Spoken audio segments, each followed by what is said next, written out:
থানায় গিয়া মামলা দিয়া গ্রেফতার করায়, অথচ আমি আল্লাহ এত নাফরমানি করলি আমি আল্লাহ একবারও রাগ করি নাই, আজরাইলেরও পাঠাই নাই, বরং আমি আল্লাহ প্রতিদিন রাতের বেলা তোরে ডাকতে থাকি।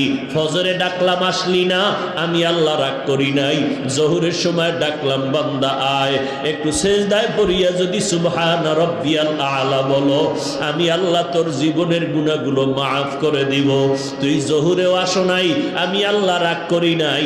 আসরের নামাজে তোরে ডাকলাম, তুই আসলি না, আমি আল্লাহ বেজার হই নাই। আবার মাগরিবে তোরে ডাকলাম, মাগরিবেও তোরে পেলাম না।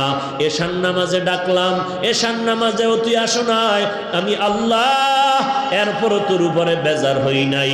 আমি আল্লাহ গভীর রজনীতে সব যখন ঘুমায় গেল, নদীর মাছগুলো পর্যন্ত নিস্তব্ধ ঘুমাইয়া আছে, পশু পাখিরা ডালপালায়